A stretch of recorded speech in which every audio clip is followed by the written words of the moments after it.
She didn't beg. That's the first thing you need to know about Seren Vaelor. When her clan dragged her to the edge of the sleeping lands and stripped every mark of rank from her skin, she stood with her chin up and her teeth locked, and she let them do it. No tears, no pleading. Because the moment you beg in Varkareth, you confirm what they already decided you were. She walked into exile with nothing but a name they thought they'd already buried. Drop your city in the comments. I want to know where you're watching from when this empire burns. Part 1. The weight of what gets left behind. The flood came without warning, the way all honest things do. Seren heard it before she saw it, a low, grinding roar working its way up through the valley floor, the kind of sound that doesn't ask permission. She'd been moving along the eastern ridge of the sleeping lands with a burlap wrap across her shoulders, 3 rabbit carcasses skinned and stiff against her back, the cold already cutting through the layered wool she'd patched together from burial cloth and trade scraps. The sky above the forbidden territory was the particular gray of old iron, neither threatening nor promising, just enduring. She'd learned to read weather the way the Empire read people, by what it refused to show you. She stopped at the ridge's edge and looked down into the basin. The river had broken its northern bank. It wasn't a gentle overflow. The snowmelt from the Drav Mountains had been building for 2 weeks, held back by the ice shelf at the high pass, and something up there had finally given way. The water came brown and furious, carrying whole trees stripped pale like bone, moving with the particular malice of a force that has waited a long time to move. The basin floor was already knee-deep and rising. Another hour and the lower shelf where the drainage ditches ran would be completely swallowed. Seren didn't curse. She was already moving. She went down the ridge at a half-run, the rabbit carcasses bouncing against her spine, her boots finding the worn path she'd cut into the slope over 3 years of the same daily circuit. The path wasn't marked. Nothing in the sleeping lands was marked, because marking things in the sleeping lands was an invitation to be found, and being found here was a death sentence by imperial law.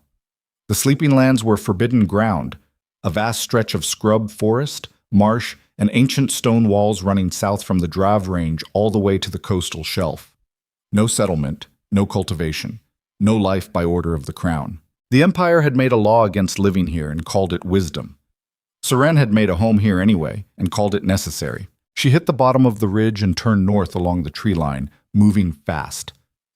The water was already around her ankles by the time she reached the first outer fence, a low barricade of stripped timber and woven thorn hedge she'd built to funnel the animals inward away from the open ground. She vaulted it without slowing, landed in mud that sucked at her boot heel, kept moving. Inside the fence line she could hear them now. The sound of the sanctuary under threat was specific, not panic exactly, more like concentrated urgency, the low collective vocalization of creatures that understand danger before humans articulate it. The sanctuary was not a grand thing. It had never been meant to be. It was a cluster of low-roofed shelters built into the natural hollow of an old quarry pit, the stone walls reinforced with timber bracing and packed earth, the roofs weighted with sod so they blended into the landscape from any height. There were 12 enclosures of varying size, a central pathway wide enough for a cart that Seren had never owned, a freshwater cistern fed by a spring that emerged from the quarry's north face, and a small stone building at the far end that served as both storage and shelter for herself. It housed, at present, 4 3-legged deer, a blind bear cub whose mother had been taken by imperial hunters, 2 wolves separated from their packs by winter, a roan stallion with a shattered foreleg that had healed wrong and would never carry a rider again, and various smaller creatures in various states of recovery. None of them had asked to be abandoned. None of them had earned it either. That was the point Seren had never been able to stop making, even when there was no one to make it to. She went straight to the drainage sluice at the quarry's eastern wall and yanked the wooden gate open, letting the natural slope carry the rising water away from the enclosures and down toward the lower marsh. It bought time. Not much. The flood wasn't coming from below. It was coming from the direction of the basin, and the basin fed the low pass, which fed the access trail, which was the only route in or out of this hollow. She pulled the gate clear and jammed it open with a stone wedge, and then stood for a moment with water running cold over her boot tops, doing arithmetic in her head. She heard the wolf before she saw it. A sound like effort, not a howl. Nothing that broadcasts location, just a low, strained exhalation from somewhere in the scrub brush along the flooded trail's edge. Seren turned toward it before she'd consciously made the decision. Her body had been trained by 3 years of this particular work, and its instinct was always the same: move toward the sound that is trying not to be heard. She found the wolf 30 yards up the trail, half submerged and fighting. Silver. Almost entirely silver, with dark ticking along the spine and a white blaze running from the left ear down to the jaw.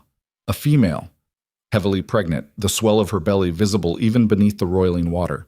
She'd gotten her left hind leg wedged between 2 submerged roots, and the current was working against her, pushing her body sideways at the angle most likely to snap the trapped limb. She was not howling because howling was an admission of helplessness, and something in this animal's constitution refused that. She was fighting the water with her forelegs, keeping her head up, her amber eyes burning with a ferocity that Seren recognized the way you recognize something you've seen in a mirror on a bad night. Seren waded in without hesitation. The cold hit her like a full-body fist. The water was at her thighs immediately, the current pulling at her with genuine intent. She braced against it, planting her feet wide in the riverbed muck, and moved toward the wolf's hindquarters. The wolf turned on her immediately, ears flat, lips pulled back, a sound from the chest that was not quite a growl and not quite a warning, but somewhere between the two, the sound of something that has been heard enough times to assume that proximity means harm. "I know," Seren said. "I know. I'm not the flood." She said it flatly, not gently, not in the sing-song cadence people use for injured animals like they're children who need deceiving. She said it the way you state a fact to someone who deserves the truth. The wolf held her gaze and did not stop showing her teeth, but the vocalization dropped by half a register. Seren reached down into the water and found the trapped leg by feel. The roots had her at the ankle joint, wedged in a V where 2 surface roots had grown close, and the sediment had built up around them over years, creating a natural trap that the flood had now revealed.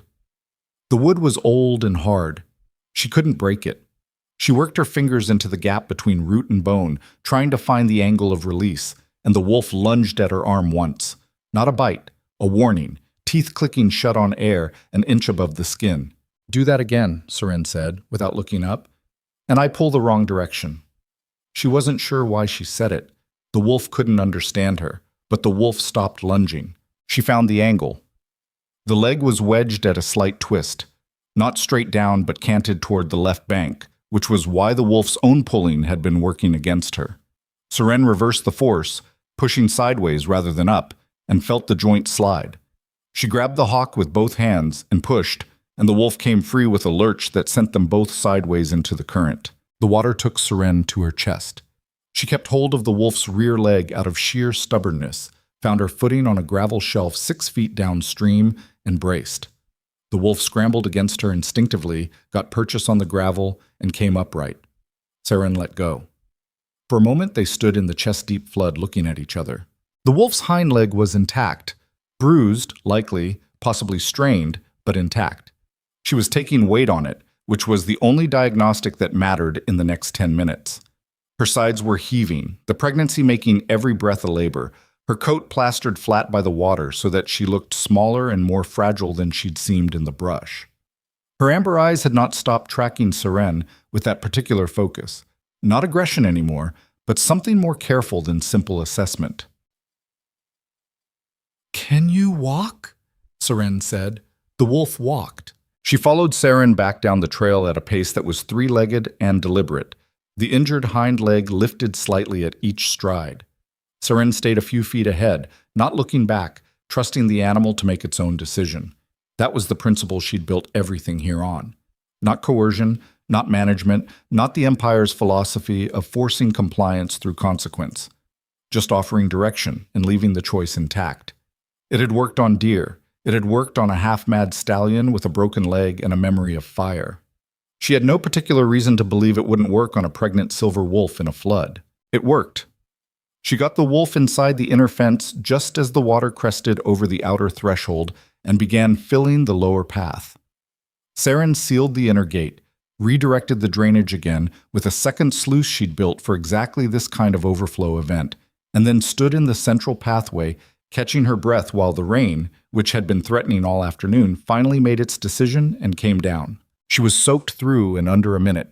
The cold was specific, the kind that gets into the joints and stays. Not surface cold, but structural cold, the kind that makes the body tabulate its own damage. She ignored the tabulation.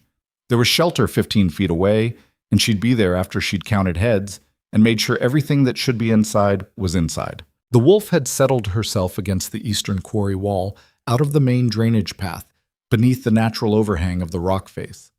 She was licking her freed hind leg with the concentrated attention of an animal conducting its own assessment. She didn't look at Seren again. Seren counted heads.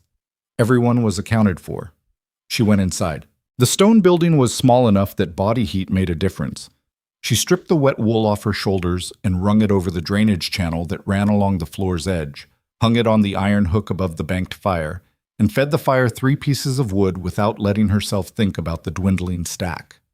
She sat on the ground with her back against the warm stone and ate one of the rabbit carcasses raw because cooking took time she didn't have and hunger didn't wait for ceremony. She thought about the wolf, not strategically, not the way the Empire had trained everyone in Varkareth to think about assets and liabilities and what a thing was worth and what it would cost. Just the simple fact of the animal, heavily pregnant, alone, trapped in a flood, fighting without howling. There was a kind of courage in that silence. The refusal to broadcast weakness, even when weakness was the entire condition. Seren had spent 3 years living in the Sleeping Lands because she understood that refusal in her marrow. The clan had tried to make an example of her. She still remembered the square in Valdris, the pale stone, the way the light came down between the high buildings at that particular angle in early autumn, the kind of clean golden light that makes everything look like it deserves to be remembered. She'd stood in that light while Eldercrest read the judgment aloud, and she'd thought, this light has no opinion about what you're doing. This light fell on the city before the Empire existed and will fall on it after, and it does not care what you decide I am. It had helped, a little. Omega, Crest had said with the specific flatness of a man who considers naming a kind of violence. Severed, unbound from rank and blood, exiled to the Sleeping Lands by the law of the Vaelor clan and the Imperial Code for the crime of sheltering condemned creatures against Imperial order. She had not looked away from him. She had not performed contrition. She had stood with her hands at her sides and her spine straight, and she had let him finish. And when he was done, she'd said, clearly enough for the square to hear, "You should write that down. You might want to remember what you chose." They'd struck her for it. She'd let them do that too because fighting it in the square would have been the wrong kind of fight, and she'd known even then that she was going to need her strength for something else. They'd marched her to the edge of the Sleeping Lands at sunset and left her there with nothing. She'd walked in and not looked back. 3 years of building. 3 years of learning what the land would support, what the animals needed, what the infrastructure of a hidden sanctuary looked like when you constructed it with your own hands from whatever the forbidden forest offered. She had no tools at the start. She'd made them. She had no medical knowledge. She'd developed it by trial and expensive error, by the deaths she hadn't prevented and the lives she had. She had no map of the Sleeping Lands. She'd walked every inch of it until the geography lived in her body the way her own name did. What the Empire had intended as a death sentence, she had built into a life. This was not heroism. She was clear about that inside her own head. On the nights when the cold was bad and the loneliness had weight, and the silence of the Sleeping Lands pressed against the stone walls like something breathing. It wasn't heroism, it was stubbornness dressed in purpose. She had been thrown into a place that was supposed to kill her, and she had decided, with the particular flat fury she'd been born with, that it would not. She slept. In the gray early morning, before the light came fully over the ridge, she heard the wolf begin to labor.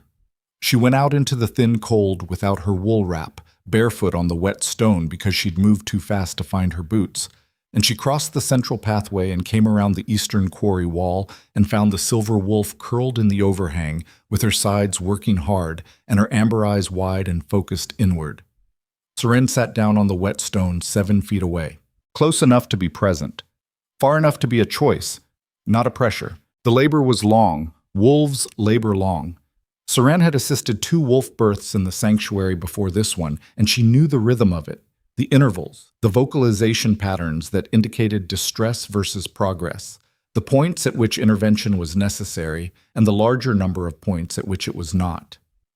She sat through all of it, the cold working its way up through her bare feet and into her ankles, the rain from last night still dripping from the quarry wall above in irregular percussion. She didn't speak. She didn't move closer. She just stayed. The first pup came before dawn, the second 20 minutes later. By the time the light was full over the ridge, there were 5 of them, 5 silver-gray pups, slick and blind and working urgently toward warmth. The wolf was cleaning them with the single-minded intensity of a being for whom nothing else in the world currently exists, and the sounds she was making were different from anything Seren had heard from her yet. Low, rhythmic, almost below hearing, the sound of a creature in the process of making something matter.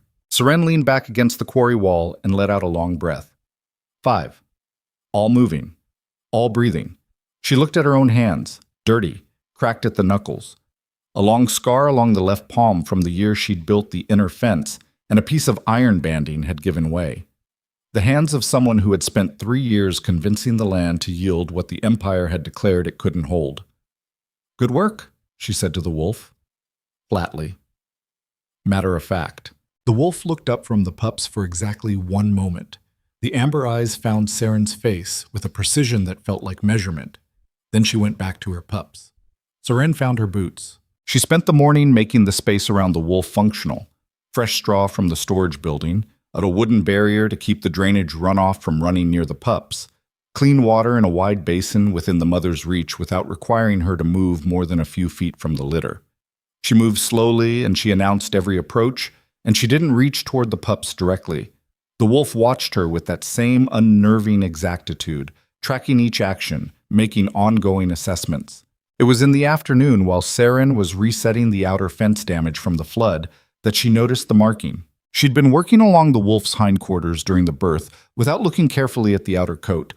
She'd been focused on position and progress, not detail. But now, with the wolf dry and the light good, she could see it clearly. Below the dark ticking along the spine, above the hip on the left side, the fur had been cut and regrown in a particular pattern. Not an accident, not a natural marking. The fur had been deliberately shaped into a brand, a stylized iron thorn wrapped around a crown. Seren straightened slowly. She knew that mark. Every person in Varkareth who had not made it their business to forget knew that mark. It was the royal house sigil of the Draven line, the mark that appeared on imperial seals and execution orders and the flanks of the king's personal guard animals. It was the mark of Vaelor Draven, King Alpha of the Varkareth Empire, whose reach extended to every corner of the territory except, so far, the Sleeping Lands, which he had declared forbidden and left alone for reasons no one outside the royal council had been given. This wolf belonged to the king. Seren stood very still in the afternoon light with that fact settling into her like the flood's cold had settled into her joints the night before. Deep and structural, the kind of thing that doesn't leave when the immediate situation resolves. She looked at the wolf. She looked at the 5 pups. She looked at the royal brand.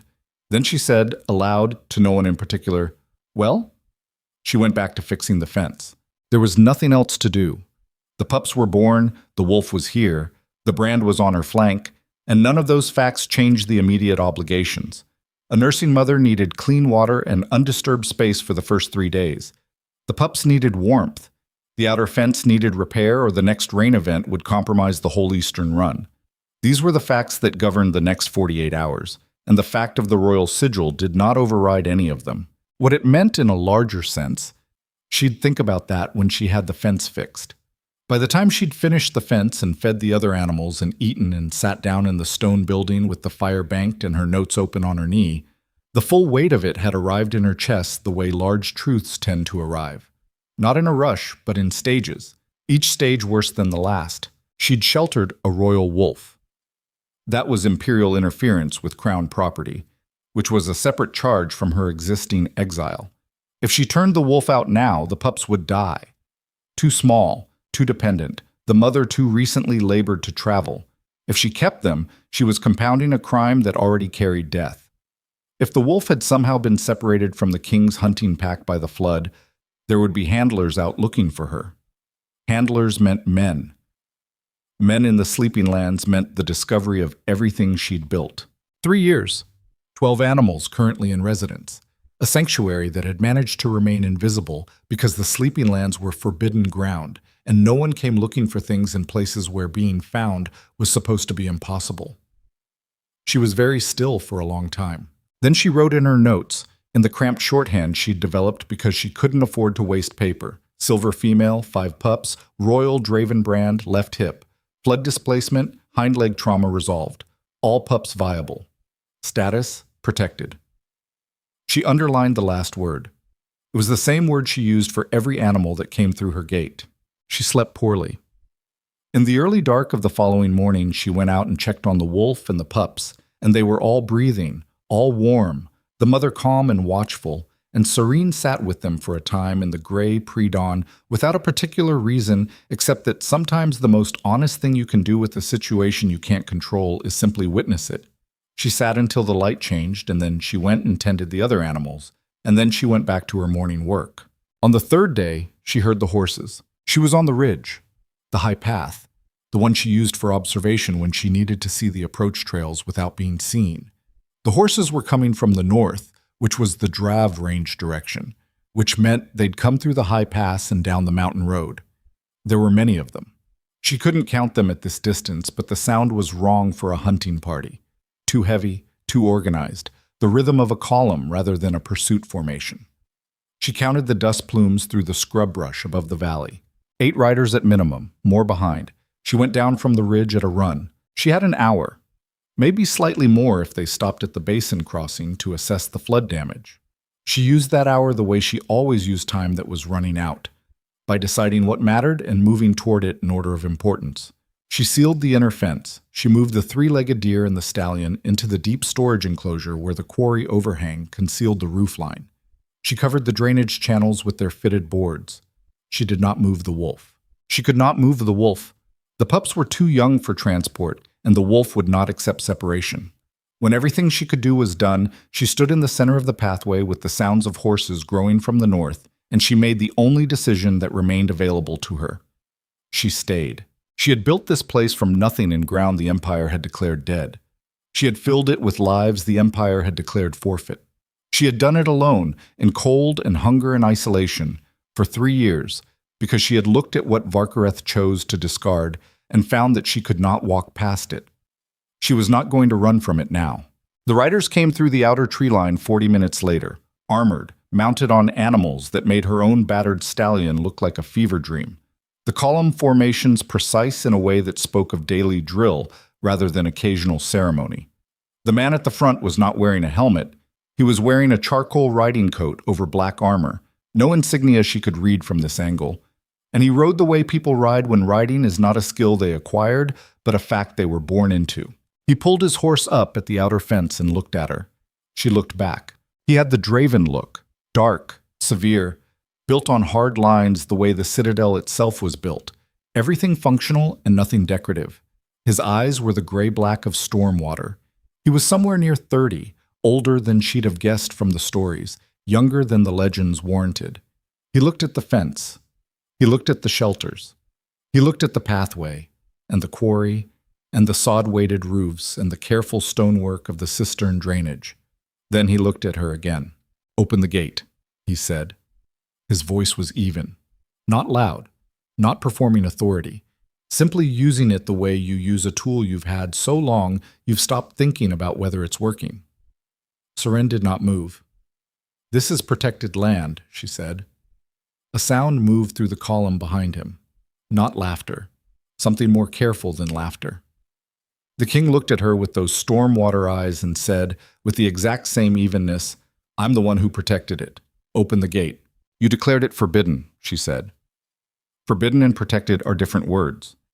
"They are," he said. "Open the gate."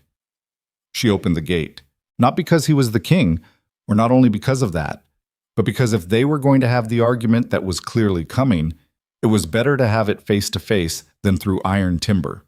She swung the outer gate inward and stepped aside, and the king rode through. And when his horse had cleared the threshold and his riders were filing in after him, he looked down at her from the saddle with an expression she couldn't read and said, "Where is she?" Not a question. Seren said, "Follow me."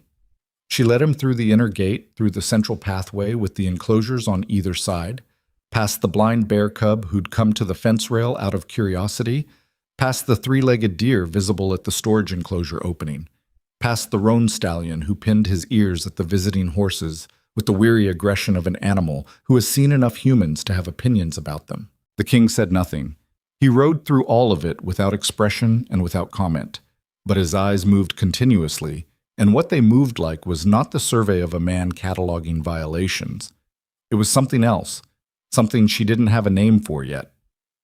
She stopped at the eastern quarry wall. The silver wolf raised her head when they arrived.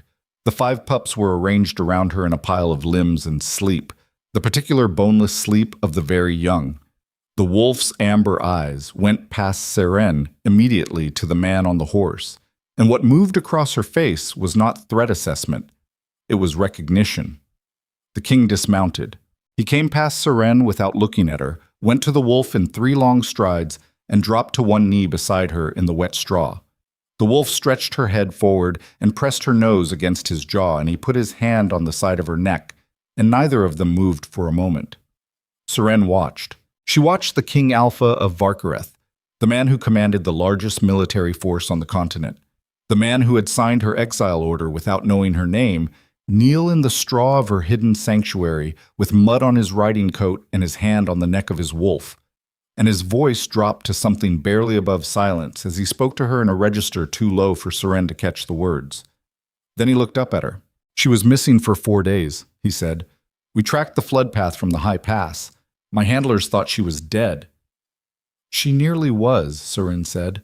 The pups. 5. All viable. She labored through the night of the flood.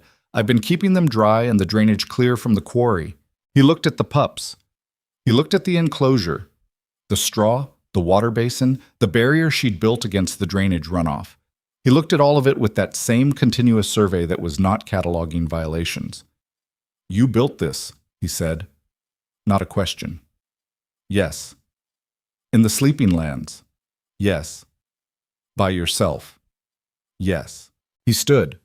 He was taller standing than he'd seemed on the horse, which was a thing she hadn't anticipated.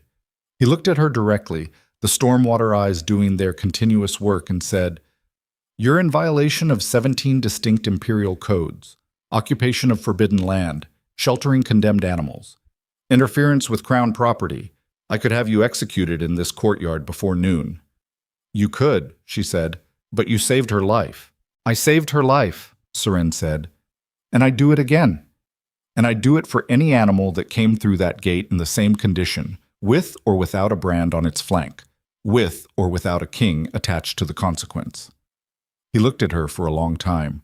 Behind him, she heard one of his riders shift in the saddle, the slight metallic sound of armor adjusting to a new weight distribution, the sound of someone reaching for something. The king said, without turning, Stand down. The sound stopped. He looked at Seren and said, What's your name? She told him. His expression shifted by something so small she almost missed it. A fractional change around the eyes, the recalibration of someone who has just connected a name to a face they hadn't expected. He knew her name. She could see that he knew it, which meant he knew the file, which meant he knew the square in Valdris and the Exiled judgment and Elder Crest's voice and the light that came down between the high buildings at that particular angle. He knew exactly who she was. He said, Seren Vaelor. She said, Yes. He said, The Empire exiled you here? She said, Yes.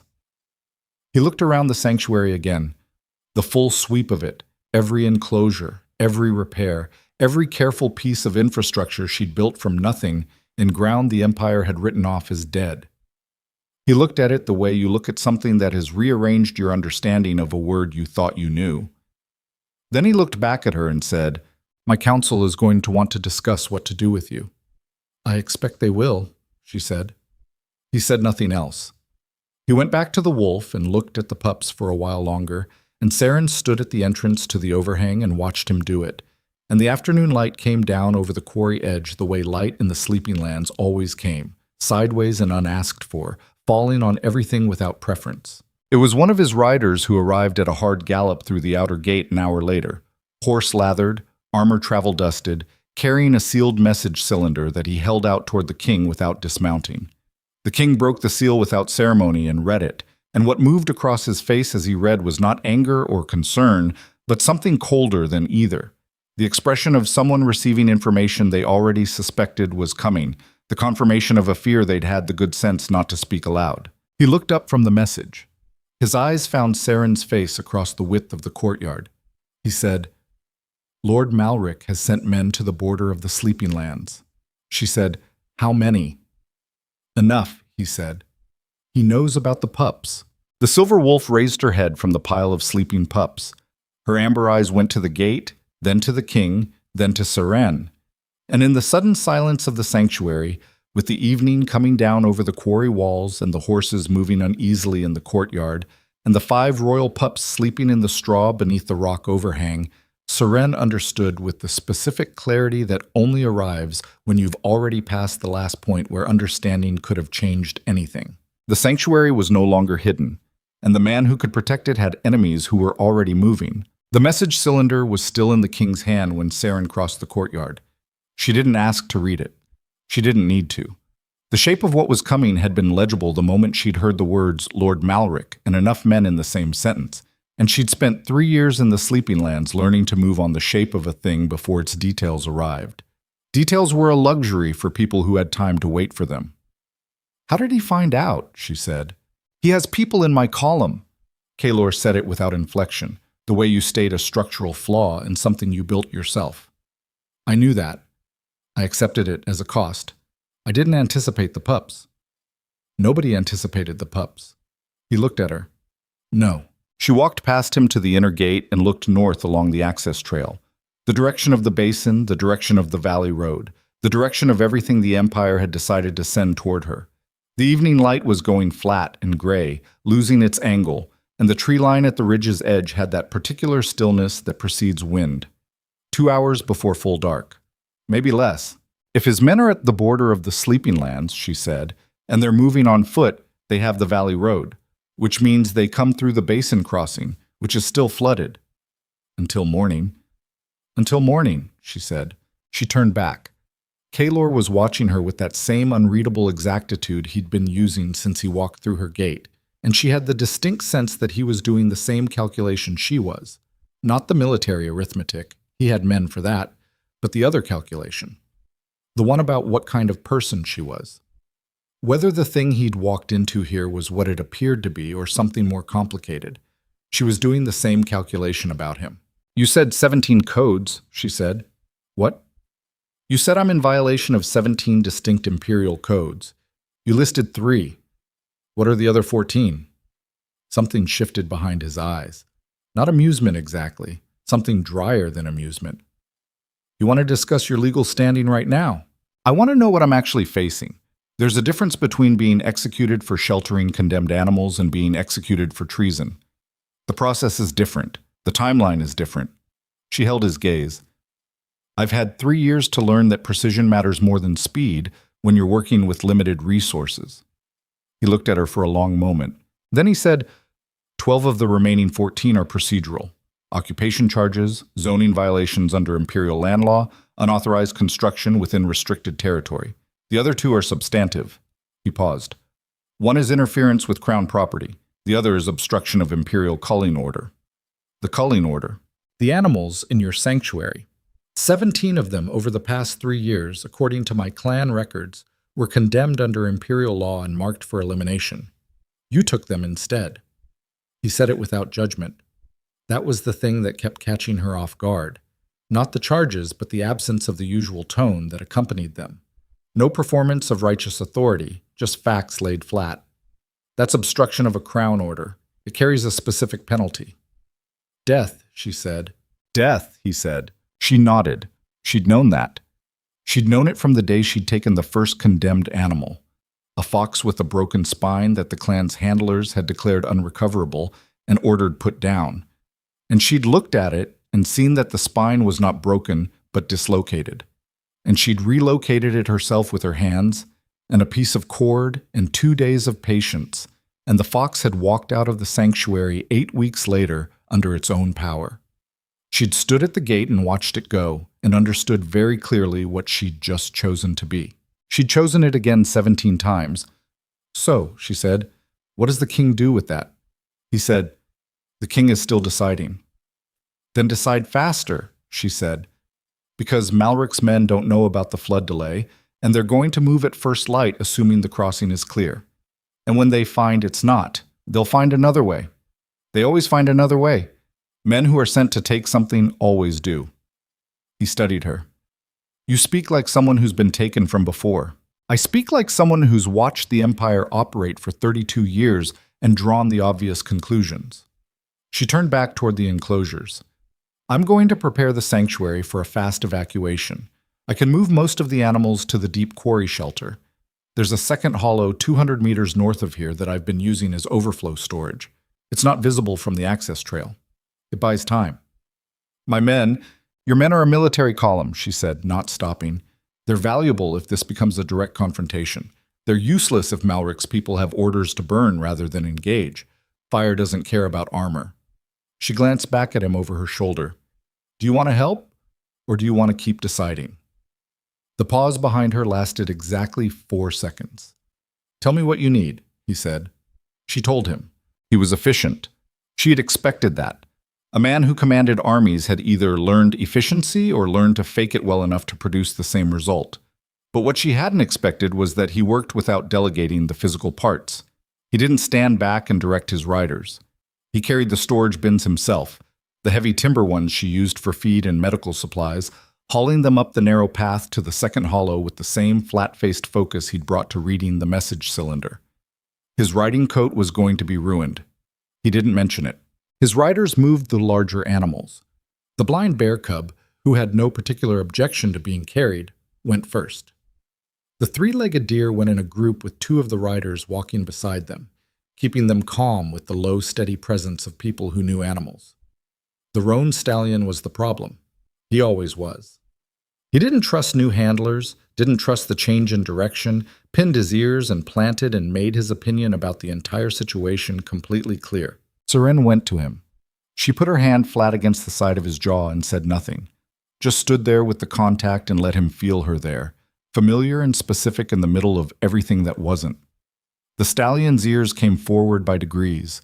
His breathing slowed. She stepped back and he followed her, and she handed the lead to one of the riders and said, Don't pull. Walk and let him decide to keep up. He will. The rider looked at the stallion and then at her, and then did what she said. The wolf and the pups were last and most complicated. The wolf would not accept being carried. She would accept walking, but walking with 5 newborn pups was not straightforward. The pups couldn't walk, and the wolf refused to move more than a body length from them, which made transport a slow and negotiated process.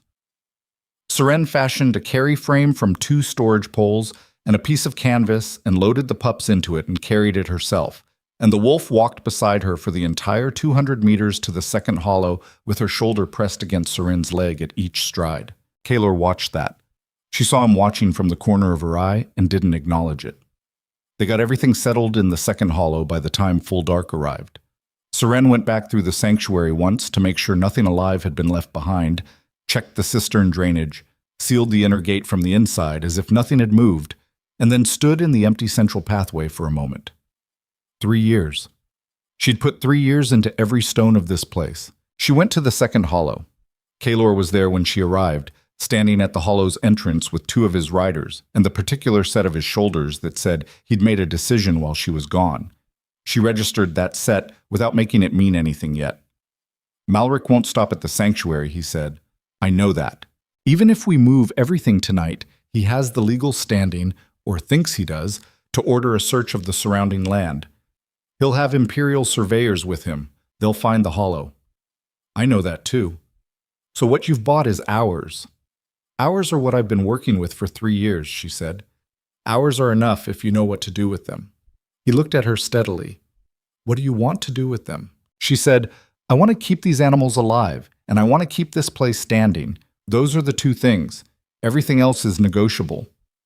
The laws aren't negotiable.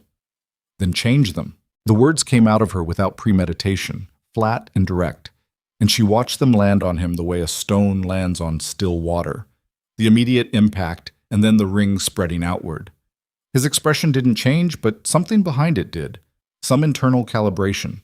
The recalculation of a man reassessing the nature of the conversation he's in. "You know what you're asking," he said. "I know exactly what I'm asking. I'm asking the man who wrote the laws to look at what they produced and ask himself whether that's what he intended." She held his gaze and didn't soften it. "You declared this land forbidden. You left it alone. That's not nothing.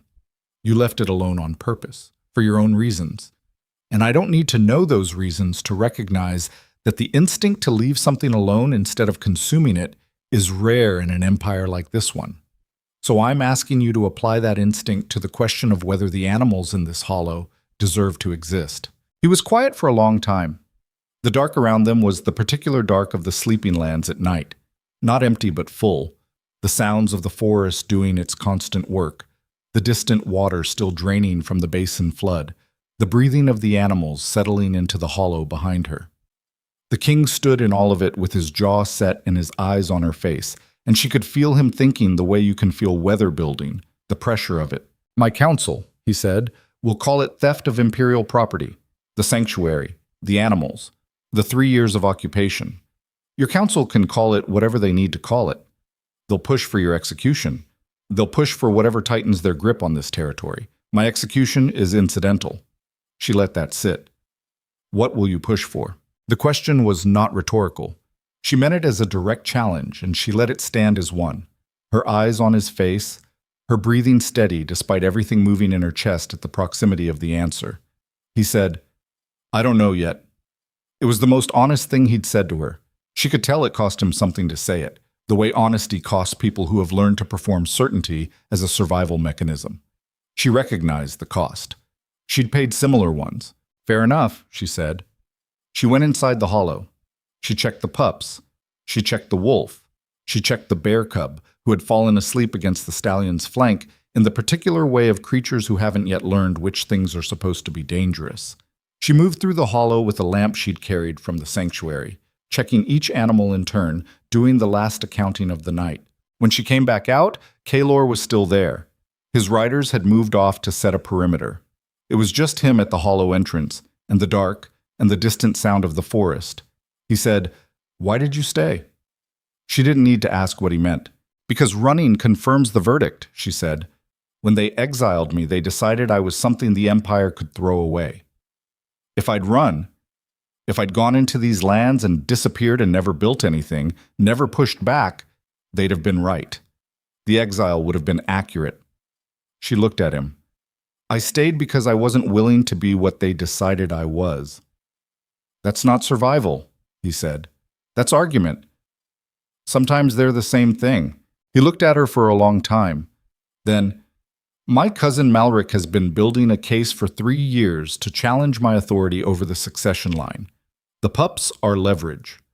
5 royal bloodline animals born outside the citadel, under the care of an exiled Omega in forbidden territory. He can frame that as a failure of crown protection. He can use it to raise a challenge in council. So this was never about the sanctuary. The sanctuary is the instrument," he said. "You are the instrument. The pups are the instrument. What it's actually about is whether I hold the throne long enough to prevent what Malric would do with it." She said, "What would he do with it?" "Everything you've spent 3 years building walls against," he said. The sound came from the northern tree line at the same moment. Not a footstep, not a branch, but the specific silence that follows one. The absence of the small sounds the forest makes when nothing human is moving through it. Vaelor turned. His hand went to his sword without drama, the practiced motion of a man for whom the weapon was an extension of the body rather than a tool he reached for, and his posture shifted into the flat readiness that had nothing to do with aggression and everything to do with certainty. "They didn't wait for morning," he said. Seren was already moving toward the hollow entrance. She pulled the door shut. She turned the iron bar. She pressed her back against the sealed door and looked at the king standing in the dark with his sword half drawn and Malric's men somewhere in the trees. And she understood with complete clarity that the hours she'd bought were already spent, and that there was no version of what happened next in which she was not at the center of it. The first man came out of the northern tree line with a torch. That was the tell.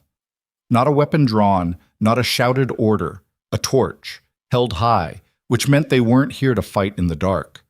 They were here to be seen. Kaelor recognized the distinction before Seren did, and she watched his sword hand drop 2 inches, not relaxing but recalibrating. The adjustment of a man who has just identified which kind of problem he's dealing with. There were 6 of them. They stopped at the hollow's edge, and the man with the torch held it steady and waited. Kaelor said, "That's Edron." Seren looked. The man with the torch was somewhere near 50, thick through the chest, wearing the Draven column insignia on his left shoulder, one of the king's own riders. He had the face of a man who has made a decision and is waiting for the consequences of it with the specific patience of someone who doesn't intend to apologize. Kaelor walked toward him. Seren stayed at the hollow door. She watched the king cross the clearing in the dark, watched Edron hold his ground, watched the 5 men behind Edron hold theirs. None of them had weapons drawn. That was the second tell. Not Malric's men at all, not raiders, not the advanced force she'd been bracing for. These were Kaelor's own people, which was either reassuring or the worst possible version of what was happening, and she'd been in the Sleeping Lands long enough to know that when you couldn't tell the difference, you assumed the worst and worked backward from there. She heard Kaelor's voice, but not the words. Low, controlled. The voice of a man getting information he doesn't like and choosing not to perform his reaction to it. Then he turned back toward her. His face had changed. Not broken. Kaelor Draven was not a man whose face broke. But something in the architecture of it had shifted. Some load-bearing assumption had been quietly removed, and the structure was holding because the structure had been built to hold without it. She recognized that too.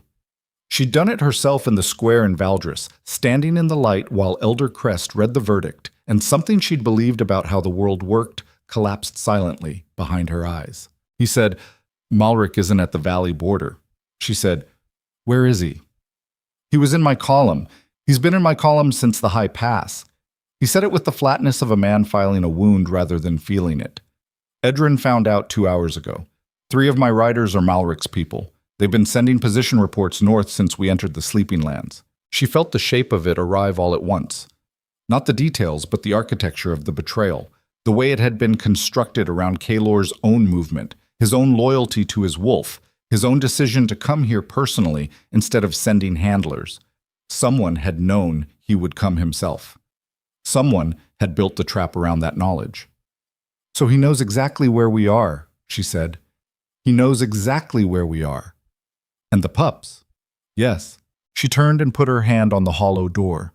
"Then we have less time than I thought," she said, "and more problems than I planned for, and the question is whether you handle your 3 compromised riders before they send another report or whether we move first and let them report to an empty clearing." Kaelor looked at her. He said, "Edron." Edron said, "Already done." She looked at him. He met her eyes without expression. She didn't ask what already done meant because this was an empire at war with itself, and she had 3 years of evidence about what empires do with their compromised components, and she was not going to be naive about that now, when naivety had a body count attached to it. She said, "How long before Malric moves on that silence?" Edron said, "He'll give it an hour. After that, he'll assume contact lost and send the full force." "How many? 30? Maybe 40? He pulled from the northern garrison 3 days ago." Edron's voice was even, but there was something working underneath it. Not guilt, not quite, but the specific weight of a man who recognized a threat late and was carrying the cost of that recognition. He had this plan before the flood. The pups were a complication he adapted to, not the reason he came. Seren said, "Then what was the reason?" Idrin looked at the king. Kaelor said, "Me." She absorbed that. She looked at him standing in the torchlight with his riding coat ruined and the royal mark on the wolf inside the hollow and 30 of his cousin's men an hour away, and she understood that she had been, from the beginning, a detail in someone else's power calculation. The sanctuary, the pups, the exiled Omega who had built something the Empire declared impossible. All of it had been useful to Malric, not because it threatened the crown, but because it gave him a location, a reason. A justification that the council would accept for moving against the king in his own territory. She said, "He's not coming for the pups." "No." He's coming to take you in the field, away from the citadel, with enough of a legal pretext to make the council call it enforcement rather than treason. Yes. She let out a long breath through her nose. And I'm the pretext. Vaelor said, You're the pretext. She stood with that for exactly as long as it took her to decide what it meant for the next hour, which was not long at all. The part of her that wanted to examine the injustice of it, to sit with the fact that she had been, once again, made into a weapon by people who would never acknowledge her as anything else. That part got a single second, and then she put it away, not because it didn't matter, but because it mattered in a category that the next hour could not afford. All right, she said. Then here's what can't happen. Malric cannot take you in the field, and he cannot have the pups, and he cannot burn this hollow, and any plan that doesn't account for all three of those constraints is not a plan, it's a preference. She looked at Idran. You said 40 men. How many does the king have here? 12, now that the 3 are out. 12 against 40 in open ground at night is a loss, she said. So we don't fight in open ground. She turned to the king. How much does Malric know about the layout of the sleeping lands? Nothing, Vaelor said. He's never been here. But you have now. For 3 days.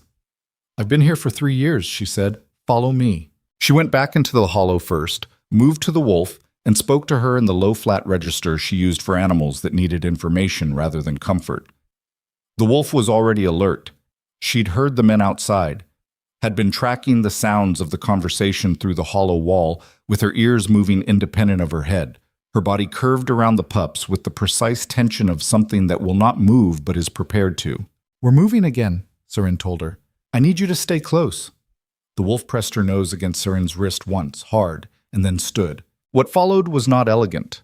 Moving 12 pups, 5 of the wolves and 7 other animals still in early recovery, through unfamiliar terrain at night with 12 soldiers who had never navigated the sleeping lands, with a time constraint that shortened every decision, was the kind of logistical problem that didn't have a clean solution.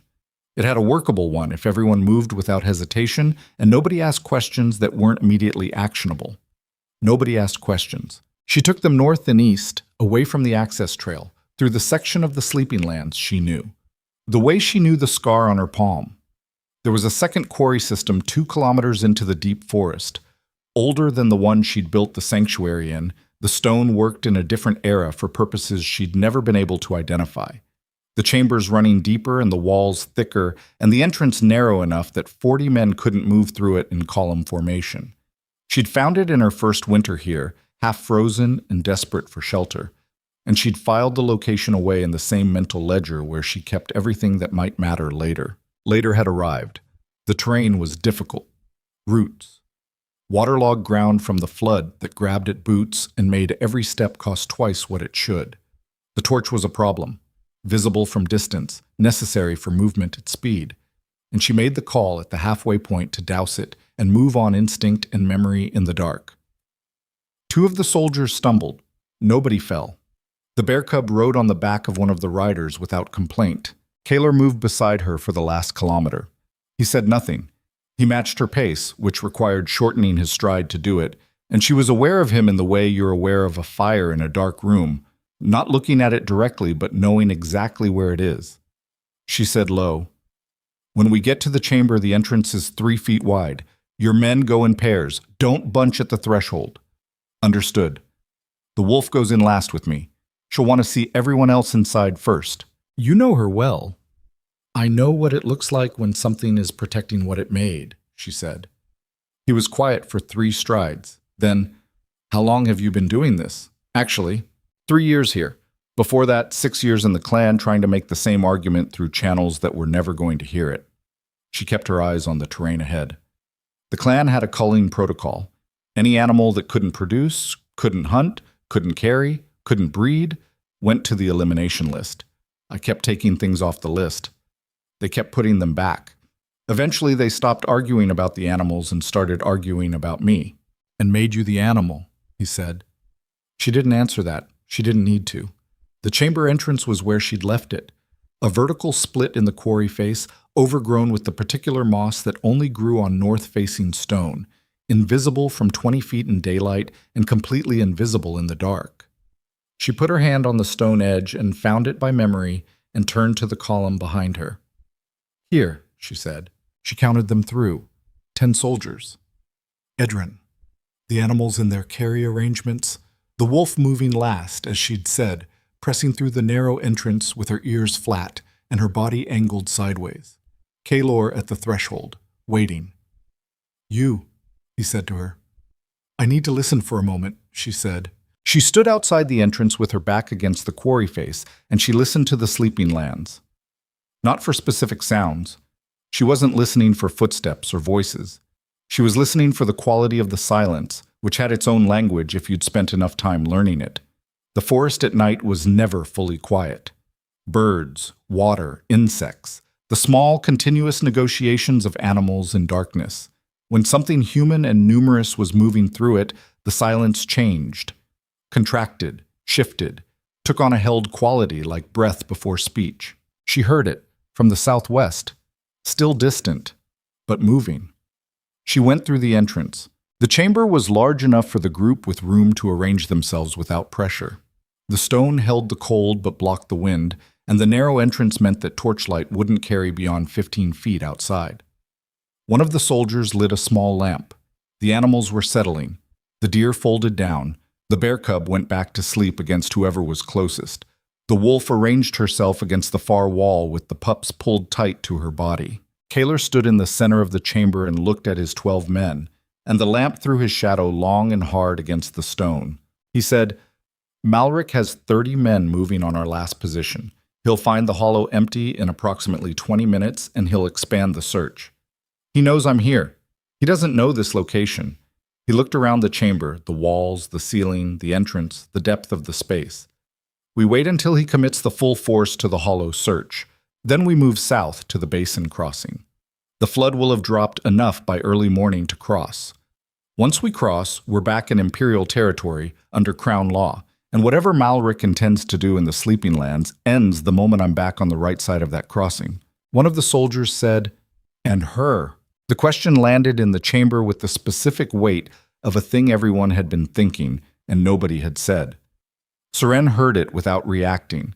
She was sitting against the wall near the wolf, one hand resting on the floor beside the nearest pup, and she looked at the soldier who'd spoken, young, maybe 25, the look of someone who wasn't asking to be cruel but genuinely needed the answer before he could settle on which way the next few hours were pointing. Vaelor looked at the soldier for a long moment. Then he looked at Seren. She held his gaze and said nothing. She had learned a long time ago that some answers were not hers to give, and that insisting on giving them was its own kind of weakness, the weakness of someone who couldn't tolerate uncertainty long enough for the right person to speak. Vaelor said, She's under my protection. The soldier nodded, done. But Adran said from the far side of the chamber, in a voice that was careful and quiet and more dangerous for both those qualities, The council won't accept that. Vaelor said, The council accepts what I decide. Not on this. She's a named exile. The order has the elder signatures and the imperial seal. You can extend protection in the field, but the moment you bring her back across that crossing, the council has grounds to demand a formal hearing, and at a formal hearing, Malric has enough allies to— I know what Malric has, Vaelor said. Then you know a field declaration isn't enough. Edrin looked at the king with the expression of a man who has earned the right to say hard things and is spending that currency now. To make it hold, you'd have to stand before the council yourself, in the citadel, with her standing beside you. You'd have to make it a crown declaration, not a field call. And that— He stopped. Say it, Vaelor said. Edrin said, That's a line you can't uncross. You stand in the council chamber and declare her protected. You're not just overruling an exile order. You're telling every noble in that room that the crown supersedes clan law on condemned individuals. That's a structural argument. Malric will call it overreach. Half the council will agree with him. You'll have a challenge on the floor before the session ends. The chamber was very quiet. Seren looked at the wolf. The wolf was looking at Vaelor. The amber eyes tracked him with that unnerving precision, the same precision they'd used on Seren in the flood. Reading, measuring, arriving at some verdict that animals reach faster and without the obstructions that language builds in the way of clarity. Vaelor stood in the lamplight and breathed, and the shadow moved on the wall behind him. She'd built this place stone by stone in ground the Empire declared dead. She'd filled it with lives the Empire had decided weren't worth the cost of continuing. She'd done it for 3 years on the premise that the act of preservation was its own justification, that she didn't need the Empire's permission to recognize value where it had declared there was none. She had never needed anyone to stand in a room full of powerful men and say it out loud. She looked at Kaelor. He looked at her.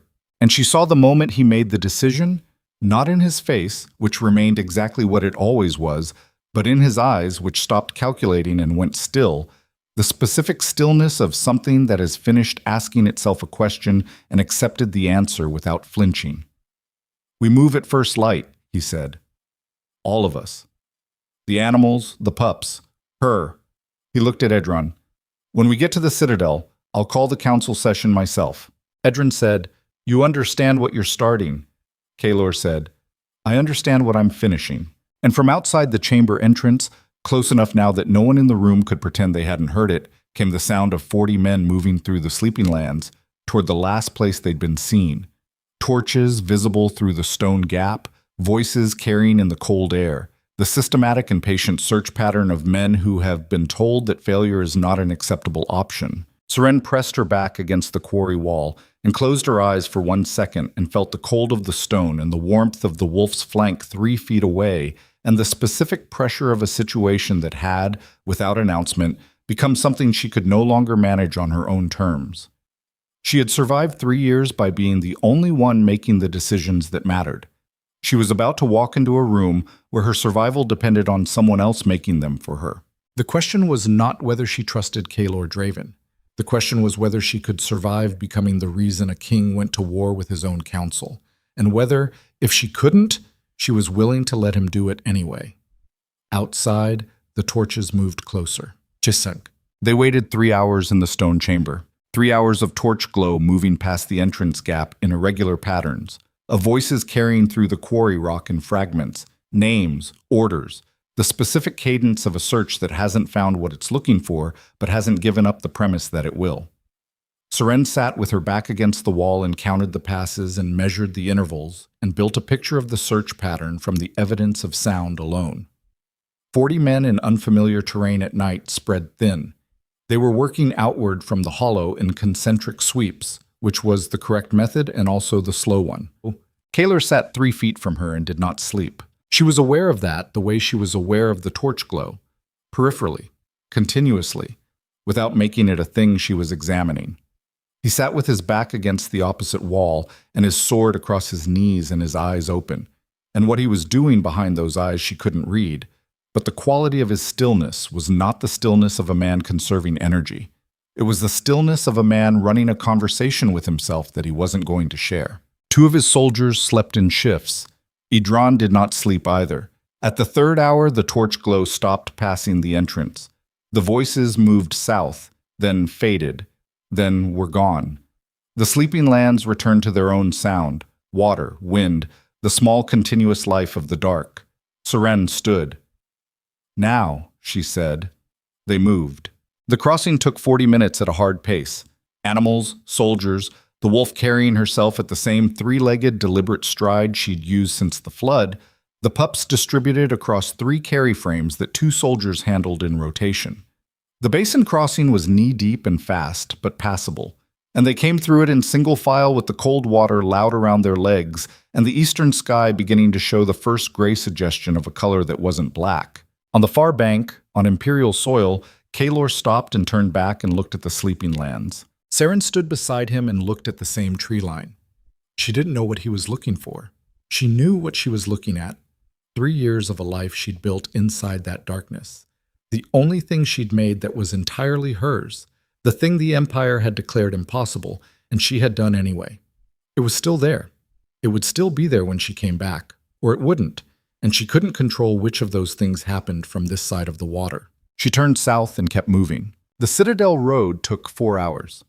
By the time Blackthorn's walls were visible against the morning sky, the sun was fully up and the animals were exhausted, and Serene had a blister on her left heel the size of a copper coin that she'd been ignoring for 2 hours and would continue to ignore until ignoring it stopped being an option.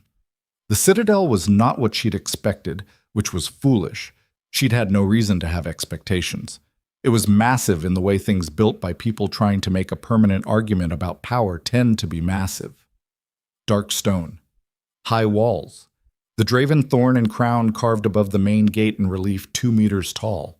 The gate guards saw the king and came to attention so fast 2 of them nearly collided. Vaelor did not slow down. He went through the gate and into the outer courtyard and said to the nearest guard without stopping, "Get Lord Commander Ashran, council chamber, 1 hour." He glanced at Seren, "And have the East Wing guest quarters prepared." The guard looked at Seren, looked at the wolf beside her, looked at the carry frames with the pups, looked back at the king. "Sir, 1 hour," Vaelor said, and kept walking.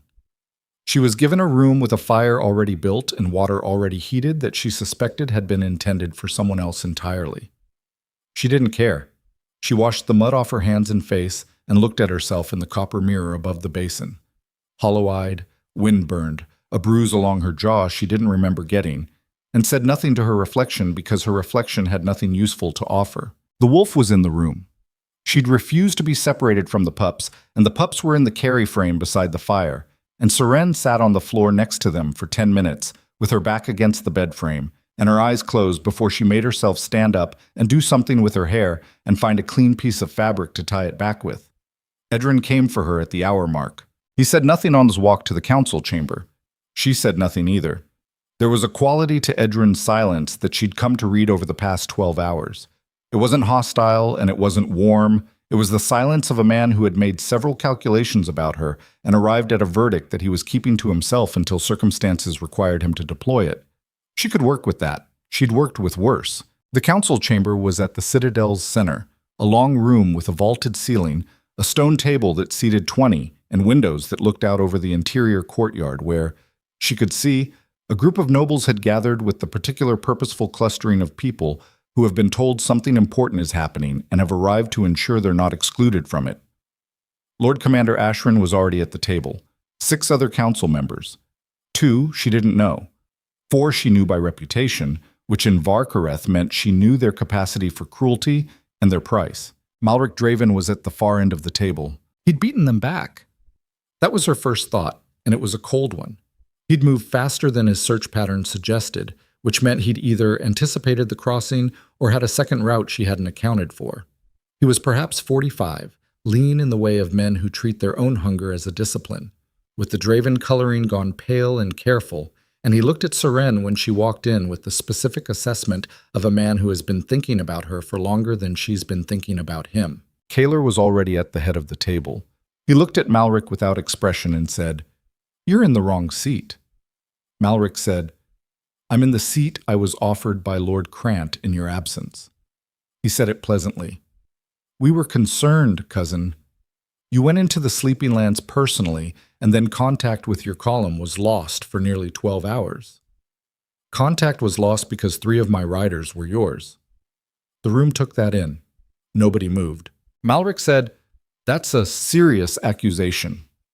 Edrin. Edrin produced a folded document from his coat and laid it on the table and did not look at Malric while he did it. Malric looked at the document.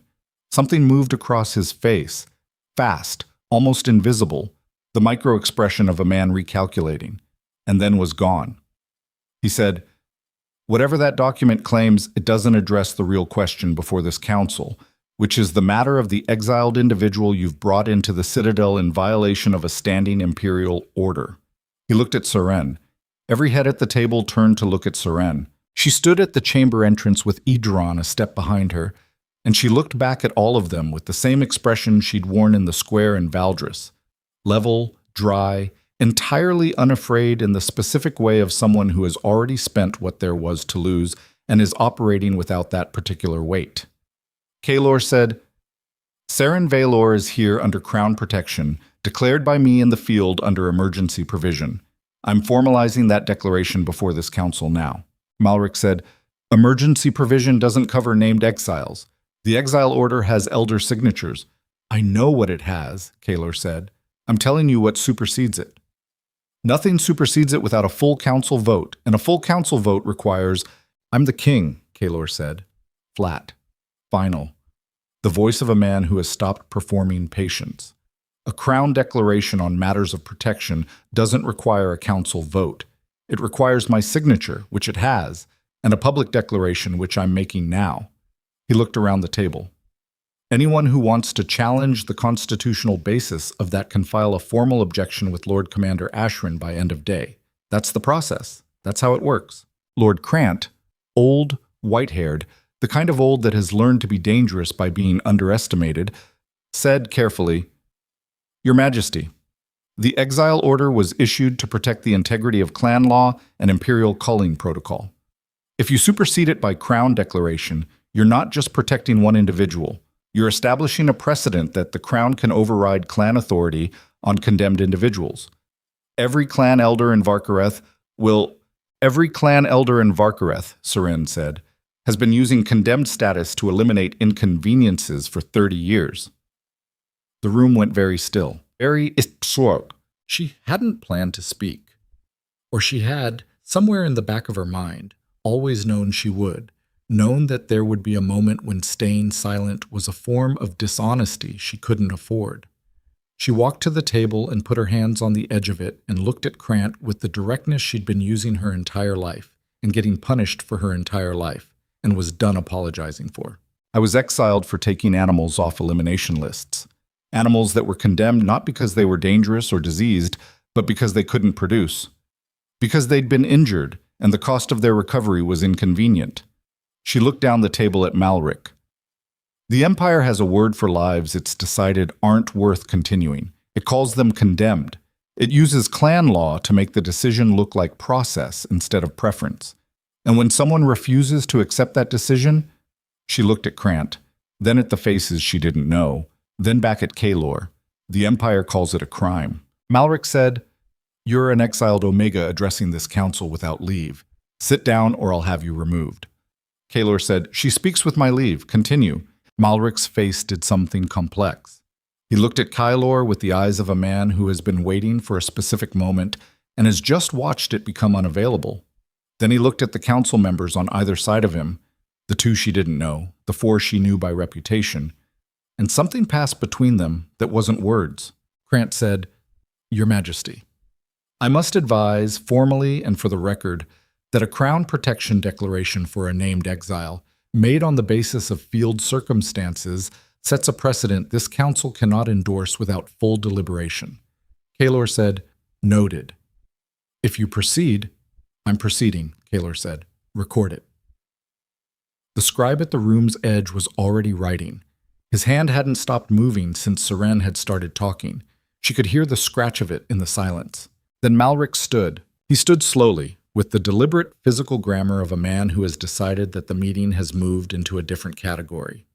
He said, "I'd like to formally propose, under Council Provision 14, a competency review of Crown decision-making in light of the events of the last 72 hours. He looked around the table. The king entered forbidden territory unannounced, lost contact with his column, spent the night in an illegal structure, and has returned with an exiled criminal and a litter of royal pups born outside the citadel under unsanctioned conditions. I'm not questioning his authority. I'm questioning his judgment." Silence. Vaelor looked at Malric. What was in his face in that moment was not anger. Anger was too small a word and too hot a temperature for what Seren could see working behind his eyes. It was something older than anger and quieter and far more dangerous. The expression of a man who has just watched the last civil option close. Lord Commander Ashrin said, carefully, "A competency review requires the signatures of 6 council members to open proceedings." Malric said, "I have 7. He produced a document from inside his coat and laid it on the table. 7 signatures. Seren could see them from where she stood, not the names, but the seals, the personal wax marks that were the council's form of binding commitment. 7 of the 14. Exactly enough. The scribe's hand had stopped. Vaelor stood at the head of the table with 7 signatures between him and his own council, and his cousin's face arranged in something that wasn't quite a smile, but was in the same neighborhood, and Seren watched him absorb the full weight of it. The trap, the patience it had taken to build it, the specific cruelty of a move that had been constructed not in the last 72 hours, but over months, waiting for exactly the right provocation to trigger it. waiting for him to care about something enough to make himself vulnerable. Waiting, she understood with a cold clarity that moved through her like the floodwater, for her. Ashrin said, "Your Majesty, under Provision 14, once proceedings are opened, you are required to—" The sound of the courtyard cut him off. Not voices. Metal. The specific percussion of armor moving in organized formation, the sound of a large number of armed men shifting from a resting posture to a prepared one, fast, in the interior courtyard directly outside the council chamber windows. Every head turned toward the windows. The men in the courtyard were not Kaelor's guard. They were wearing Draven colors, the right insignia, but the formation configuration was wrong, the officer positions wrong, the spacing wrong for a ceremonial guard, and correct for a military seizure. Edrin said from the doorway very quietly, "The northern garrison." Malric had not looked at the windows. He was looking at Kaelor. He said, "The review is a formality. I want you to know that. The council will administer in transition. It won't be long." He picked up the document from the table and folded it into his coat. "Step away from the table, cousin. Do it in front of the council so we can record that it was voluntary." The chamber was absolutely still. Kaelor stood at the head of the table with his sword at his hip and 40 of his cousin's men in the courtyard, and 7 signatures on a document and the full apparatus of an empire being turned against him by someone who had spent years learning the exact shape of his loyalty and building a weapon from it. He looked at Seren. She looked back at him. And in the silence between them, in the weight of it, she understood that the moment had arrived that Edrin had warned about in the stone chamber. The line that couldn't be uncrossed. Except the line wasn't the declaration. The line wasn't the council chamber. The line was here, now, in the decision his body was making before his mind had finished the sentence. His hand moved to his sword. Malric said, "Don't." Kaelor said, "Get away from my table." And the doors at the council chamber's far end opened, and the first of Malric's garrison soldiers came through them, and the room became something entirely different from what it had been. And Seren grabbed the edge of the stone table with both hands, and held on to the only solid thing left in a world that had just decided to finish what it started. The first soldier through the door made it 4 steps before Kaelor's sword cleared its scabbard. Not a warning, not a display. The draw was the action, fluid and final. The movement of a man who has spent enough years with a blade to have stopped thinking of it as a decision and started thinking of it as a response, the body completing a sentence the mind had already begun. The soldier stopped. The 3 behind him stopped. The chamber absorbed the sound of the steel and held it. Malric said, "There are 40 men in that courtyard?" Kaelor said, "Then you'd better hope 40 is enough." What happened in the next 10 seconds was the kind of thing that gets decided not by strategy, but by the accumulated weight of every choice that preceded it. Edrin moved first, away from the door and toward the window, fast and low, with the efficiency of a man executing a plan he'd made before he walked into the room. 2 of Kaelor's soldiers who had followed them into the citadel came through the chamber's side entrance at a run. Lord Commander Ashrin was on his feet. The 4 council members who had not signed Malric's document were pressing back against the far wall with the instinct of people who understand that the geometry of a room in conflict is a survival question. Malric looked at Kaelor across the length of the stone table with the expression of a man who has played a game for years and arrived at the final move and finds it less satisfying than the planning had been. He said, "This ends one way." Kaelor said, "It ends when I say it ends." He came around the table. Malric's 4 soldiers moved to intercept, and Kaelor's 2 met them, and the chamber became loud and close and violent in the specific way of a fight in a confined space. No room for stance or distance, just the brutal physics of bodies and metal in a room that wasn't built for it. Seren went sideways along the wall, not fleeing, positioning. She'd done it in the flood basin, and she did it now, moving to where the geometry gave her options rather than away from the threat. And she grabbed the iron lamp bracket off the wall as she went because she was not armed, and the room had just become a place where that mattered. She saw the moment Malric decided to run. It was in his eyes before it was in his body, the rapid calculation, the weighing of what the chamber could produce against what the courtyard still offered, the decision that a tactical retreat was not a defeat, but a repositioning. He turned for the far door, the one that opened onto the interior corridor that led to the east wing, the part of the citadel she didn't know. And he did. She threw the lamp bracket. It wasn't a skilled throw. It was a heavy piece of iron moving fast through 12 feet of air, and it caught Malric at the back of the knee with enough force to buckle the leg and send him into the door frame shoulder first.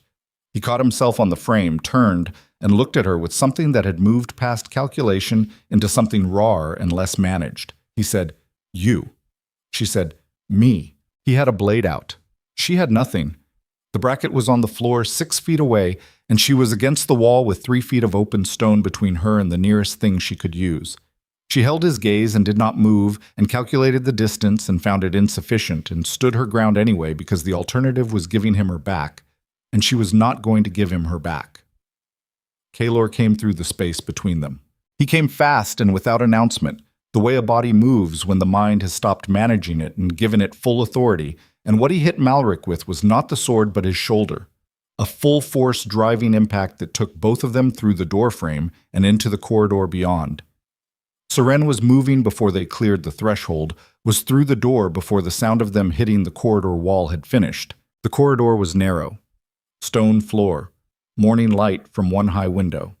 Malric had his blade up, and Vaelor had his, and for a moment they were close enough that neither sword had room to work effectively, and it was a grappling problem rather than a fencing one. Weight and leverage, and the willingness to absorb damage in order to deliver it. Malric was not a small man, and he was not a slow one, but he had spent years building a political weapon, and Vaelor had spent the same years using a physical one. And the difference between those two kinds of preparation showed in the first 30 seconds and kept showing.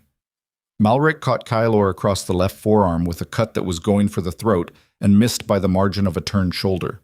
Vaelor drove his elbow into Malric's jaw with the mechanical focus of a man removing an obstacle, and Malric's head went back and his neck swing went wide. Seren picked up a fallen soldier's short blade from the corridor floor. She held it and did not use it because there was no angle that didn't risk Vaelor, and she was not going to create a new problem in the act of trying to solve the existing one. She held it and watched and stayed in the frame of the doorway where she could see both the corridor and the chamber behind her. In the chamber, Edron had the window open. The courtyard below was not what it had been. Something had changed in the geometry of it. The garrison soldiers no longer in formation but dispersed, some moving toward the building's main entrance and some standing in the confused cluster of men whose orders have stopped making sense. Seren didn't know what Edron had done from the window before the fight started, but whatever signal he'd sent had clearly found someone in that courtyard who had been waiting to receive it. The garrison was not monolithic. Malric had bought loyalty, which was different from earning it, and bought loyalty had a price ceiling that personal danger tended to locate very quickly. In the corridor, the fight ended. It ended the way such things end when one party has been fighting for survival and the other for ambition. Not with a decisive blow, but with an accumulation of them, each one narrowing the options until the options ran out. Malric was on one knee, his blade gone, his left hand pressed against his side where a wound was making itself known through the expensive fabric of his council coat. Vaelor stood over him breathing hard, the cut on his forearm bleeding freely down to his wrist, his sword at his side. Malric looked up at him. He said, with the bitterness of a man who has spent everything and arrived at empty, "You chose her over the Empire." Vaelor said, "I chose what the Empire should have been." He said it without drama, without performance. He said it the way you say something you've been arriving at for a long time and have finally reached, the specific plainness of a truth that doesn't need decoration. Malric heard it, and something in his face went very still, the stillness of a man who has just understood that he'd been fighting a different war than he thought. Ashran appeared at the corridor entrance with 4 of the Citadel's actual guard. Vaelor said, "Take him." They took him. The chamber sorted itself out in the way that chambers do after violence, slowly, with the particular attention to small physical tasks that people use to re-establish the normalcy of things. Someone opened the windows. Someone else moved the overturned chairs. The scribe, who had apparently spent the entire fight pressed into the corner behind his desk with his hand still holding his pen, began writing again with the focused concentration of a man choosing not to think about the preceding 10 minutes. Vaelor came back into the chamber. He was pressing the cut forearm against his coat, and Seren crossed to him without being asked and took hold of the arm and looked at the cut with the same clinical assessment she used on the animals in the sanctuary. Long. Shallow enough. Not the vein. She pulled the fabric of her sleeve and tore a strip and wrapped it around the wound with the efficient pressure of someone who'd done field dressing in worse conditions with less material. He let her do it. He stood still and let her work and looked down at the top of her head with an expression she didn't see because she was focused on the wound, but she felt it anyway. The particular quality of attention from someone who is looking at you and arriving at something they haven't found the words for yet. When she was done, she released his arm and stepped back.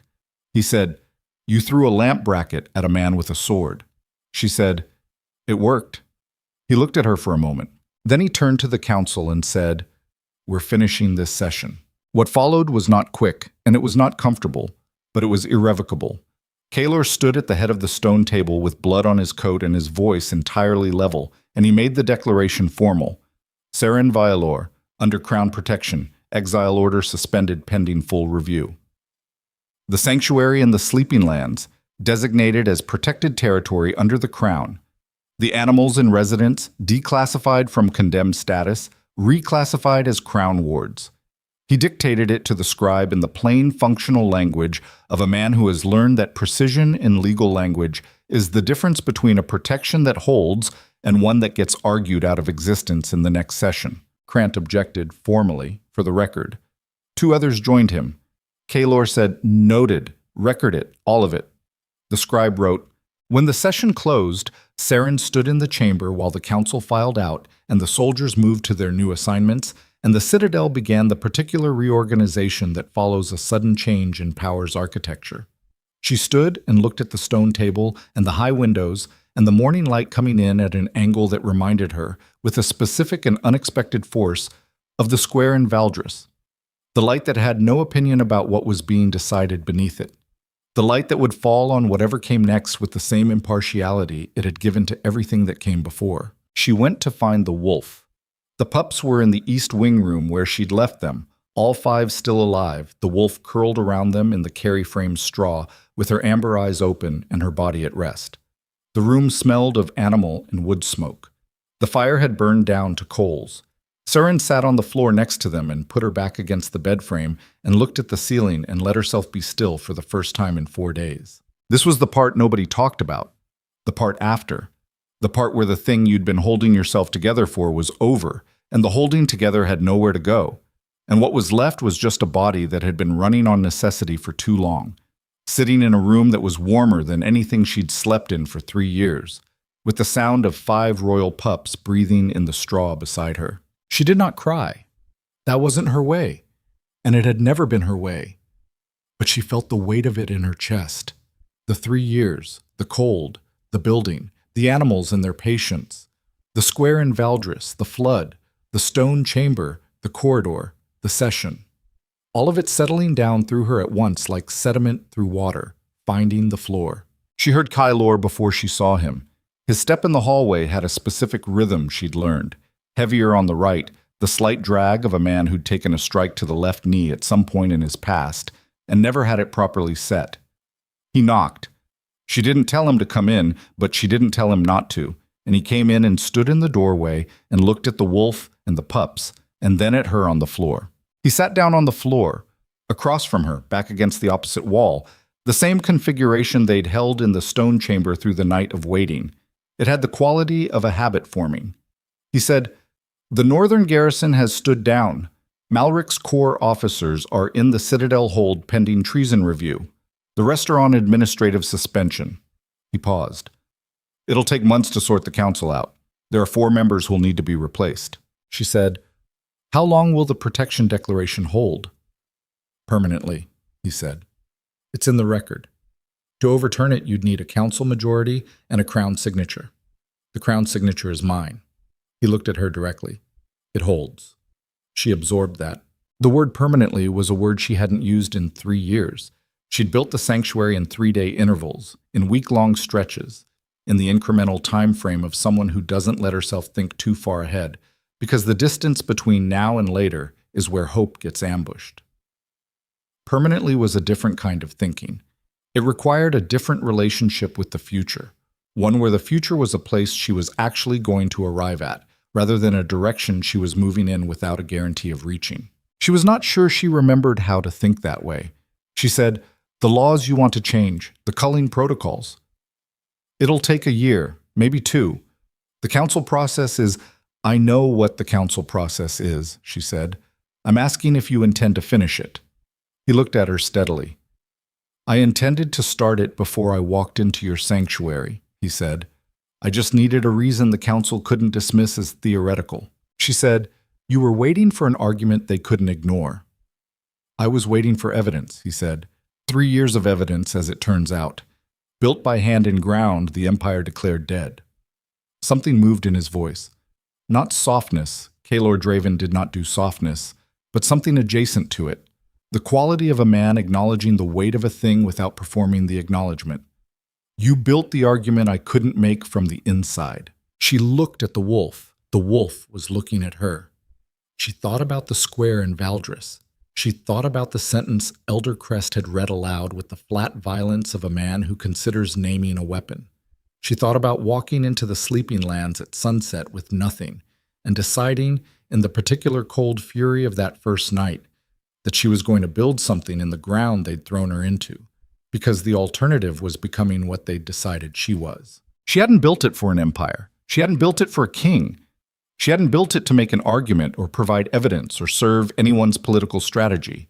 She'd built it because the fox had a dislocated spine and she could see it, and because seeing a thing you can fix and walking past it was a kind of dying she had decided, at 29 years old in the exile ground with nothing in her hands, she would not do. That hadn't changed.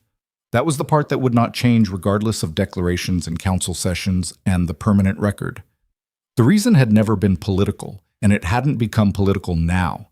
It was just her and the animals and the specific stubbornness of a person who had looked at what the world threw away and found she could not agree with the assessment. She said, when can we go back? Kaelor said, when you want. She said, tomorrow. He nodded once.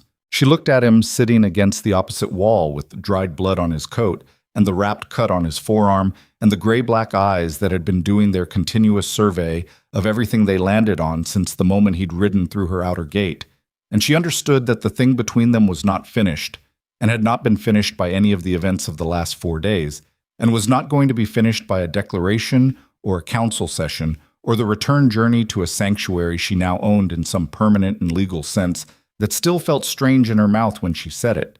It was something that was going to need time, real time, the slow kind, the kind that is made of ordinary days and ordinary decisions, and the gradual accumulation of a shared understanding of what someone actually is, as opposed to what the circumstances of an extraordinary few days have demonstrated they can be. She knew how to build things slowly. She had built 3 years of her life slowly, stone by stone, decision by decision. She thought she could do this slowly too. She said, your wolf needs better travel arrangements than a canvas carry frame. He said, I'll have something built. She said, I'll tell you what she'll accept. She has opinions. He said, I noticed. The wolf lowered her head back to her paws. The pups slept in their breathing pile. The fire was coals, and the morning was full now, the light coming through the high window without opinion or preference, falling on the king and the exile and the 5 pups, and the empty carry frame and the wrapped wound and the floor between them with the same absolute impartiality it had always used. Seren closed her eyes. She didn't sleep, not right away, but she let herself rest. Let the muscles of her shoulders drop the fraction they'd been holding for 4 days. Let her breath come from the bottom of her chest instead of the top. She let the citadel be solid around her, the floor be cold, the fire be low. The sound of the pups be the sound of 5 small things that had entered the world in a flood and survived it. In the end, that was what she had always been doing. Not building a sanctuary. Building the evidence that survival was possible in the ground they told you was dead. That the life the empire couldn't see a use for was not therefore without value. That the things you build alone, in the cold, with nothing but your own stubbornness and a clear eye for what's in front of you, those things can hold. Those things can matter. Those things can become, without your ever intending it, the argument that changes what an empire believes it is. She had not set out to change anything. She had set out to keep a fox alive. Everything else had followed from that, the way rivers follow from the first crack in the ice, not by plan, not by intention, but by the accumulated force of a principle that does not know how to stop moving once it has found its direction. She heard Vaelor shift against the opposite wall. She heard him settle. She heard his breathing slow in the way of a man who has also, finally, allowed himself to stop running on necessity alone. The pups breathed in the straw. Outside, Blackthorn's citadel was already becoming a different place than it had been yesterday. The council reconvening with altered numbers. The garrison sorting itself back into loyalties that made sense. The scribes' records drying on the parchment with every word of the declaration permanent and indelible in the imperial archive. The laws that needed to change were already in the process of being changed, slowly, in the grinding way of large structures revising themselves under sustained pressure. And in the sleeping lands, the sanctuary stood empty in the morning light. The outer fence, the quarry hollow, the cistern, the sod-weighted roofs, the sluice gates she'd built against the flood, all of it standing in the forbidden ground, waiting with the patience of things that have been built to last, for the woman who made them to come back. She would come back tomorrow. She would come back and open the gate and assess the flood damage and rebuild what needed rebuilding, and she would not be alone when she did it, and that was a fact she was still learning the edges of. The strange new geography of not being alone, the way it changed the size of what was possible without changing what it was for. The wolf raised her head one last time and looked at Seren across the room, the amber eyes steady and exact. Seren looked back. She said nothing. There was nothing that needed saying. 3 days ago, this animal had been trapped in a flood with her leg wedged under a root, fighting without howling, refusing to perform her own helplessness for an audience that wasn't there. Now her pups were alive and her leg was healed, and the ground beneath her was solid and declared permanent by the word of a king who had knelt in the straw to put his hand on her neck before he'd said a single word to the woman who saved her. Seren thought, "We are not so different, you and I." She thought, "We both chose to keep fighting without making a sound about it." She thought, "And here we are." The wolf lowered her head. The morning held. End of part 5.